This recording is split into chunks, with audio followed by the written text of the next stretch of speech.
Hello and welcome back to the Thirst List, where we look at all of the headlines and look at what's thirst-worthy out there. And today, after a series of guest hosts, Will's back to chat. Hey, Will. Hi, Susan. Hi, how are you doing this morning? Good. We have some fun stuff to look Hmm. at today, and we should jump straight in. Like, where should we start? Should we start with Joe Rogan because so much Gosh, changes? I know there's so much to talk about here. We were before we went live here. We spent like half an hour talking about this. So yeah, I don't know. Where do you want to start with this one, Susan? Oh my goodness, I don't know. Like I said, okay, here, look, if you go search for Joe Rogan news on Google, like it's a little like so many things. I don't know. First, I thought this was hilarious. Like it says Canada-based Rumble offers Joe Rogan US 100 million. Like that's the problem here, folks. Right. Geez, I The know. Canadian thing. So let's start with Spotify. Like, what's our take on the? I mean, the CEO of Spotify apologized, but not really apologized, Yeah. Yeah. but took Joe's side. What's your take on that? Yeah. Well, I mean, he's their $100 million baby. Um, I guess the end result here is Spotify has well they've taken down some of his episodes where inappropriate language is used, and there's going to be some kind of warning over some of the episodes. I guess it's forced Spotify to clarify kind of their rules of conduct, Hmm. which Brene Brown, she said she was pausing her podcast with her exclusive deal with Spotify. Well, yesterday she said, "Yeah, I'm going back because I'm in a contract with them." But she talked a little bit about it. She kind of likened the podcast world to a big old high school cafeteria where you can shout loudly anything you want, which is kind of true. There's tons of there's going to be if Spotify and other platforms do really want to dive into ensuring that there's no dangerous misinformation spread or hate speech or derogatory speech, it's going to be hard. Where's the line, and how do you start policing it? I have no idea how that's going to happen. Yeah, it's hard. 75 or 80 episodes have been taken down, Oh, really? So yeah, and so that makes me think is like that was done reactively, right? Like there's got to be a way in which you do in some ways have checks and balances before Well, you know how before when you first set up a podcast through Apple, there's like a little bit of a delay, a little approval process. They want to make sure you're legit. yes, But I'm sure there's no real screening for content. And I mean, when you think of how passionate people are about COVID and restrictions and what's true and what's not, right. you can imagine there must be a ton of people who are spreading misinformation via their podcast. They might not have millions of listeners; they might only have 100 listeners. Like again, Hmm. how is this going to be policed? And who's deciding where the line is and what is the line? I mean, it's a good conversation to have, but I don't know. Yeah, I think it's like much like we're going to talk about this in a minute as well, much like the Facebook thing and how it unfurled. There's a lot of there's a lot to think about in the freedom of speech sort of discussion and sort of like as we speak in our own country in Ottawa, there's like truckers in day 13 or whatever, 14, how many days is it? Because of like how passionate people get about the topic, right? So Yeah. yeah, I don't know that way. I mean, we're just looking at the headlines and reacting to them as individuals. We have no real, you know, Mm. offerings. But as far as I'm concerned, I'm like last year, I think we followed the full rise of Spotify. It was Yeah. all about like a acquisition, growth, partnership, talent, the whole 9 yards. And now, like some of that, again, that quick growth is coming up to, dare I say, bite them in the ass. Yeah. Yeah, and just as many people who are offended by Joe Rogan. He has like an amazing amount of crazy supporters who It will troll anything does. online for him. It's this whole idea of free speech. When does free speech no longer count, and we have to worry about derogatory? Like who's deciding what's true and what's not? Of course, with COVID spreading misinformation, we can say that is scientifically not true, but there must be there's it's just going to be so muddy, I think, It is going to be trying to muddy. police trying to police, as Brene Brown called, this big old high school cafeteria I of people spouting know. things. Yeah. And like there are parts of Joe Rogan's response to this where he says, this is who I am. This is why people like me, because I'm obnoxious, pot smoking, Yeah. opinionated. Libertarian. Yeah. Yeah. So, Yeah. you've gotta think about that whole thing. So, will Joe Rogan be canceled? Stay tuned. Meanwhile, let's continue on another story of canceling. Yes, we're going to talk about The View, a topic we talk about. There always seems to be some hot water one of the co-hosts tends to get in, but this time, this was last week, Whoopi Goldberg's been suspended because in a conversation about the Holocaust, she said something that wasn't true. Something about, like, the Jewish people not being a race.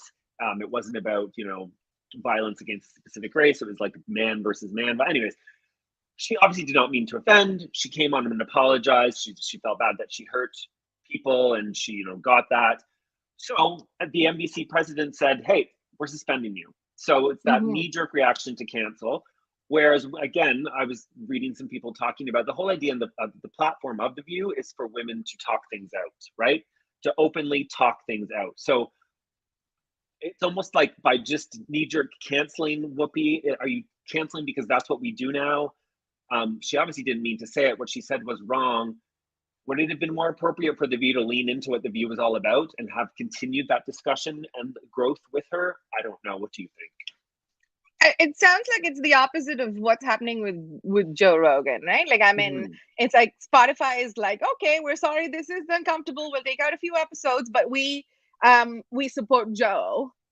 And in this case, I think it's a different topic of contention. I think she should have been better informed than that. And I think if anyone else had said what she had said, they probably would have had the same reaction. But then I'm like, I don't know. It feels like that's not how we're approaching things. So there's no, again. I know it's this whole again, this cancel culture. It's almost like, if you're on the left, our reaction right away is to just say you are canceled. You're gone. And in this case, it's not like, well, Whoopi was leaning into her wrong opinion. She said, "Oh God, yeah, I'm what I said sorry. was Yeah, I wrong." got that wrong. So, She apologized. Yes. So I don't know. Maybe the 2 weeks is appropriate. It's not for me to decide. My only thing was, oh, it seems interesting to pull her from a platform where the whole idea is to discuss and to bring points of view. However, I do understand that this topic is particularly, obviously, and rightfully so, sensitive. So again, here's another topic. I just don't know what I think, Susan. That's going to be the theme of today. I don't know what I think on this. Yeah. But I think, here's what I do know that I think. I think it's so cool that so far ahead of the time, we started comparing the idea of podcasting and where it was heading to The View. Like, it's murky waters. You're becoming a publisher. You're becoming an influencer of people's thoughts. And, along the way, there's going to be some of this. And you know what? Like The View, we know the co-hosts, the ones that are successful, they're told to say something controversial. Disagree with the person sitting next to you. We need to see that lively debate, and it's the same in the podcast world. If you want to stand out, you need to be a little out there. You need to connect with an audience in some way. And we're all human, so we're gonna say things that are wrong. We're gonna make mistakes. But again, the whole idea of canceling versus that person making a mistake and learning publicly. Yeah, I don't know. Anyways, what's our next topic? Facebook. Oh, yes. So, I was looking at this article from The Guardian, which I think was a nice sort of overview. And it asked the question, for those who are watching instead of listening, you'll see this. It asked the question, for the first time in its history, Facebook is in decline. Has the tech giant begun to crumble? And, just to catch people up, like, because some of the headlines are interesting because they go under Meta right now, so they're not necessarily all under Facebook, but they have been having stock declines as large as 25%. And that's crazy. things are not going well. And I know that we've followed like Facebook, and so what does it take? Like, I mean, when's this going to change? Briefly in 2020, it seemed like brands were stepping away from the advertising, but then they didn't do so sustainably because so much of their leads come Mhm. from there, I guess. So that wasn't enough, to take a stance. So it seems to me like what was enough for many people to take a stance was this meta move. Like when they tried to be like, oh, look, Mm. look, bird, look somewhere else, like this distraction ploy of rebranding themselves and saying, this is my vision of the metaverse. And Yep. people seem to be like, no, no, no, no. If that's the metaverse, then we're all in trouble. Like Yep. if you're in charge of Yeah. that. And I think the fact that the stock jumped like or they lost 25% in one day or over one night does speak to the fact that analysts don't see Facebook as the visionary leader it once was, and I think that's reflecting people's uncertainty with where they think Facebook is going. So yeah, like you said, like some things are beginning to crumble. So I interesting. think so. I'm seeing more and more chatter on the social platforms for sure about people leaving. Now, I know a lot of people left well before. I haven't gone back since 2020. But now more and more people are like taking a stance, and this is like big influencers, I guess, who run their businesses on Facebook. And that's let's see. I'm gonna watch this one with popcorn because Mhm. I Yeah. couldn't I can't wait for this one to crumble. It sounds evil and unkind, but like Yeah. the impacts of this one brand and this one human being at the helm, or two like human Yeah. beings at the helm who are just not fixing stuff. So there's my soapboxy moment. No, I support that soapbox moment. I'm with you. All right. So Peloton will the that's looks like Hmm. it's another fast growth empire that is Yeah, Peloton, crumbling. that like during the pandemic, that company, shot up, the stock price shot up, made tons of money. But it sounds like from what we're reading, it was a company that grew fast without kind of a long-term plan. And so Yeah. now, well, I guess there's rumors that the company will be sold, maybe Amazon or Nike or Apple. Also, the CEO is being, I think, forced to step down by Yes. some aggressive investors. Um, I don't know. Which they're Um, also saying could be challenging because of the way in which, because he's also a co-founder. Apparently the way in which the share ownership structure is mhm. could pose challenges. So that's again a lot. But essentially, I think the unfortunate news is about what was it, like 3,000 employees were laid off. Like, And they said 20% of their employees were being laid off. I think yes. that's what it said. Yeah. Yeah. So that was a bit of a that's a bummer. Like, I mean, people who had been there for a while were posting about how they were sad to go. So I think it's this again is one more of those stories of very quick growth. And again, people ask the question, people way smarter than us ask the question whether that kind of thing is sustainable, right? I mean, can you keep during the pandemic? I know for sure I've thought about it more than once because it's like, oh, okay, this is available on a subscription model. It's compact and easy to use. It's culty. It's, like all the things, right? Like it checks all the boxes as far as their business model and creating that desirability in people. Mhm. And God knows we've all been like, gosh, the pandemic pounds. So let's find some Yeah. quick fixes for it. So I think that they've got the right formula. So it's interesting if somebody will buy them. Yeah, no, and it would make sense. Like for me, it makes sense if Apple bought them because Apple's really leaned into their fitness program, like the Apple Watch and all of that sort of thing. It would make sense for Apple, this company, to take Peloton and help it to continue to grow. Because you're right, this after this surge of us being stuck at home during the pandemic, so people with the means decided to buy the Peloton, and they made it easier to buy the Peloton because you could do it in like 24 easy monthly installments, whatever it was. Hmm. Great, now we get to go back out again, and it's almost like people are excited to go back to the gym. So how does Peloton That, maintain yeah. momentum? It makes sense to partner with one of these visionary companies that can take it to the next level. So Yeah. And then you've got to wonder whether all of the fitness apps, right? Like, I mean, this is hardware and software, I guess. But there were so many fitness apps that came up during the time with monthly recurring, models. I know I certainly tried one or two in the hopes that I would stick with them. I did not, which brings us to that point of loyalty. You were making that point about loyalty. Do you want to talk about that for a second? Well, Yeah. just that I think it's Peloton has a really high, and I don't know what the right term is, that loyalty rating where when people buy it, they use it. They use it. They have one of the highest percent ratings of that of products out there.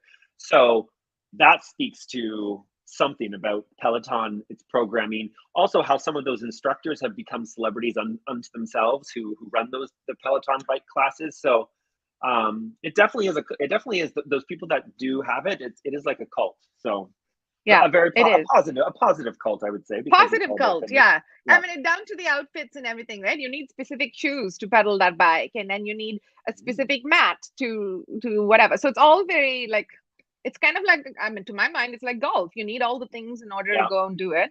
Instead, this is like golf for hermits who want to upload themselves in the cloud. There you go. Interesting. Go see what the market is on that, Peloton. Yes, exactly. Well, we can talk, if Peloton was the phenomenon of the early stages of the pandemic, this past year, the 2022 phenom that I've been participating in, I know you said you haven't. Not so much. Is Wordle. I'm sure most of you have heard of Wordle by now. It's that simple little, you Google Wordle, you'll click on the URL and you play this little game where you have 6 guesses to try to guess a 5-letter word. Each day there's a new 5-letter word. You can only play it once, and you have to wait till the next day. I am so shocked that this has become an obsession. And even I play, and Susan, I don't play word games. You and I were saying this, you don't play Scrabble or I don't either. But because this is just a one short word game a day, I'm really into it. And like my friends are into it and we share our results. I was reading that part of the reason this has become so hot is that we can't overindulge, right? We can't get sick of it. We can't binge it, right? It's like one word, and you got to wait 24 hours for the next word to come out. And I think that's really, and because it's so simple, you don't need an app, you don't need this, you literally just play it like directly from a URL. It's like, it's been amazing. I don't know. What's your take on Wordle? I think it's very interesting. I was reading this piece that you sent me about like some of the reasons. I'm always all about anything that becomes a phenomenon, right? Like, I mean, what does it take to get a whole bunch of people to see like an idea and come with you? And like some of the stuff that we were talking about was in this article. It said you're not reinventing the wheel with this, and you're not. What was the other one? It said you're not reinventing the wheel. There's powerful motivation when something is made as a gift. Now, explain that to me, Will. Well, that was, I think it said in the article that they got Wordle, who is the last name of the person who created Wordle, created this little game for a friend, a loved one. And it was based on, as you said, it's based on an old game that you would play. And he just made this an online version of it and did it for an audience of one. And it was saying sometimes that's very cool. With love for an audience of one, there's something that rings true and authentic about it that then touches so many other people. Yes, I think that's such a big marketing lesson, right? Like, I mean, sometimes I know those like whimsical things about what does your, ideal client eat for breakfast and stuff is a bit outdated now, but there is value in putting one person in your head and, being completely absorbed in creating for that. And I think from that perspective, I see why this has been compelling. Yeah. And it's not commercialized either, right? I mean, you don't have to pay for this. There's no money. No, I know. All you have to do is you can go on your phone, your laptop. You don't need the app. And it's been so successful that the New York Times has bought it, and they're going to be taking over Wordle. And it's so no frills, right? It's like such a basic no frills, yet very easy user experience. Again, though, I'm so shocked that this has been the phenom of 2022 so far.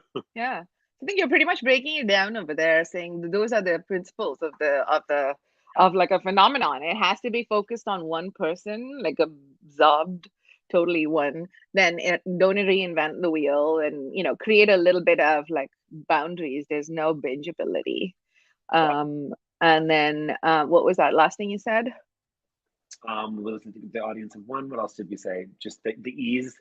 Yeah, the I'm ease, blanking the now. easy user experience, and just Yeah. it's so simple, and it doesn't even require you to get an app. You just do it online. Mhm. So those are some interesting things there. Now on to TikTok, Will. Like an Olympic TikTok is Yes. back again.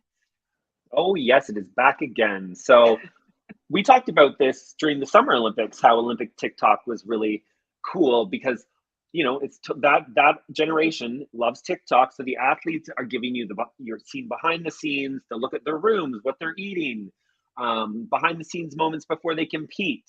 You Yeah. just search Olympics and you will find a ton of stuff. But what I think is cool too is like the actual official Olympics committee or whatever, the Olympics, they have a TikTok account. NBC has a TikTok account, and they're leaning into that TikTok vibe and mentality of humor and memes, sharing memes and sharing funny behind the scenes moments, which you wouldn't see on their normal broadcast. So TikTok is Yes. such a great way to I think it's such a great way for NBC and CBC here in Canada to complement their official coverage with their unofficial behind the scenes, like less buttoned up coverage. So if you're into the Olympics, like you can spend hours just scrolling through. And there's like Hmm. Shaun White, the snowboarder, he's been doing a great job TikToking. So lots of cool stuff to see. Love it. I think it's all about that need for entertainment. Like we've been talking about entertainment quotient, and hopefully the big book will be ready soon, folks. But like I think we're at a time now where people are tired. Like, give me something refreshing, fun, easy, Yep. light and addictive. To be honest, it's like sometimes I look at TikTok and I'm like, good Lord. It's been 15 minutes of whatever. But here's the good side of it, thanks to its spot on algorithm, like often it's funny stuff, which I'm laughing at. Yeah. So I figure 15 minutes of laughter is probably good for my system.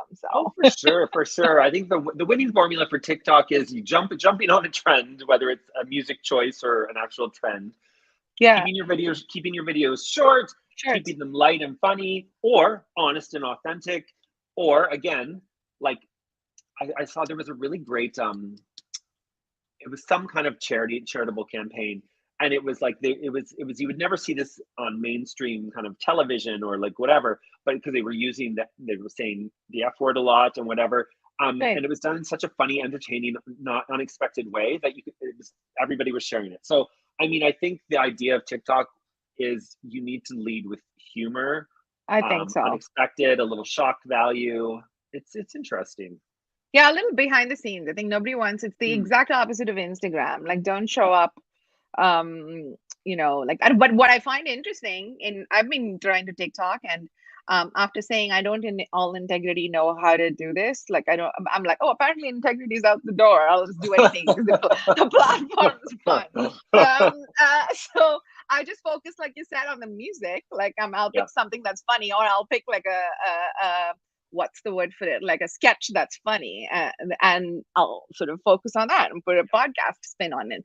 And the interesting thing to me is that while my TikTok account is like a nothing, nobody cares about it, like I have like 20 people who've engaged.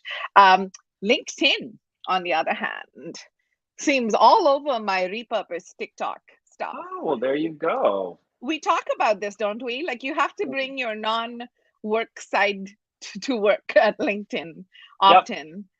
Yep. It stands out. It stops the scroll. It's the unexpected on LinkedIn. You're giving away your secret, Susan. You shouldn't be telling everyone this Be idea. quiet. We should have a podcast episode on bringing your Instagram game to LinkedIn. So It's true. the secret's out. Yeah. All right. So it wouldn't be a Will and Susan episode unless we touch on NFTs and the metaverse. So Oh, yeah. let So you tell me about this. You were just talking about this article with me, and it sounds I insane. was. I was. So multiple things are going on. So firstly, you can, on the one hand, buy real estate in the metaverse. Like, so you could own things. Mind is blown already. I know. Right. So Yeah. well, it's a matter of time, I guess, right? So here, let me tell a story before I go into this one. So a couple days ago was my father-in-law's and the anniversary of his passing. And I guess we mentioned it to Yara, and she was a little bit sad, but she didn't really want to talk about it or whatever. She said she's almost 11. She's no interest in talking about anything. But then later she came and she said, I built Grandpa a grave in Minecraft, and then I used this accessory, which is one of her prized accessories, to put it on the grave. They already live in the metaverse. Now, for people like us, commercializing it, being able to touch trust, all of those are like Gen X and beyond issues.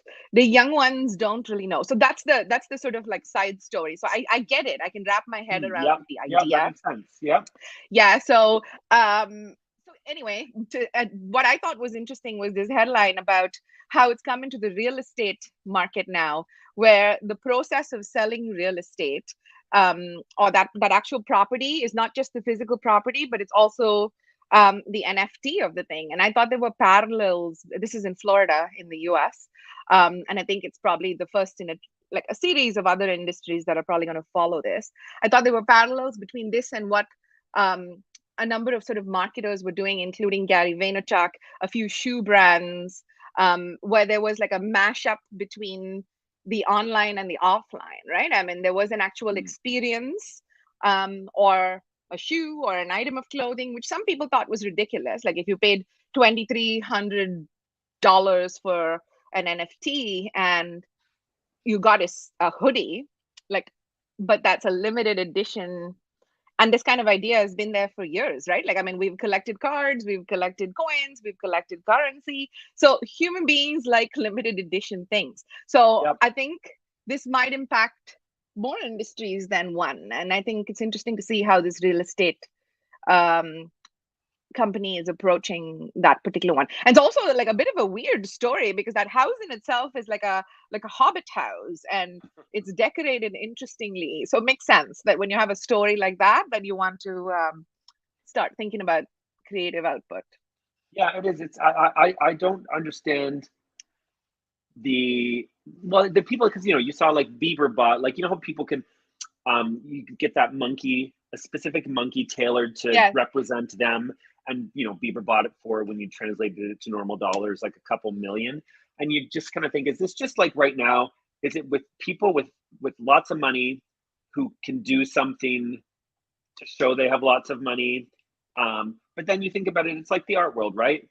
It is. The value of that piece of painting is what people put a value to it. You know what I mean? Like, it's kind of the same right now thing. It isn't. I think you're right. Right now it isn't that art phase. It's like there's just because a Rembrandt is not available and costs a certain amount doesn't mean that art is not accessible at the other end of it as well. Like you could buy a print from a museum on your wall. So there are some of those rules in it, but I think the bigger opportunity is intellectual property, and a little bit of that is getting murky as well, because people are like, oh, who owns the thing if you take somebody else's GIF and make your blah blah. So it'll be a shit show. We'll be talking about it for a few more months. Yeah, very, very crazy. That's it. That's all, folks, for the week. Very interesting stories. Super fun chatting about that. Any last thoughts, Will?